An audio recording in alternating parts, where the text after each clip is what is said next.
ગાંધીના ગુજરાતમાં દારૂબંધી અમલમાં હોવા છતાં આણંદના આકલાવ પોલીસ સ્ટેશન હદ વિસ્તારમાં વિદેશી દારૂના બેફામ વેચાણનો વિડીયો વાયરલ થયો છે।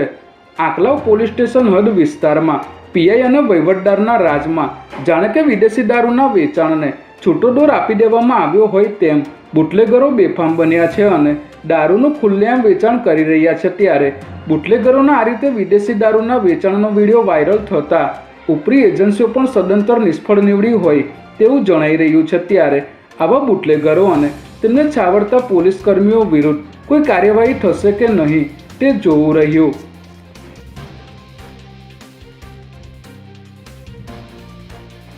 27% ઓબીસી અનામતની અમલવારી બાદ વડોદરા મહાનગરપાલિકાની પ્રથમ ચૂંટણી યોજાવા જઈ રહી છે। ત્યારે ચૂંટણી પંચ તરફથી જાહેર કરાયેલા નવા રોટેશનના કારણે વડોદરા મહાનગરપાલિકાના અનેક 76 સિટિંગ કોર્પોરેટરોમાંથી 25ના આપોઆપ પત્તા કપાઈ જાય તેવી પૂરી શક્યતા છે, જેમાં મેયર, પૂર્વ મેયર, દંડક તેમજ પૂર્વ ડેપ્યુટી મેયર અને પૂર્વ સ્ટેન્ડિંગ કમિટીના ચેરમેનનો પણ સમાવેશ થાય છે। એકલ દોકલ ઉમેદવાર માટે પાર્ટી વોર્ડ ચેન્જ કરી શકે છે અથવા તો જનરલ સીટ પર અનામત કેટેગરીના ઉમેદવારને ચૂંટણી લડાવી શકે છે।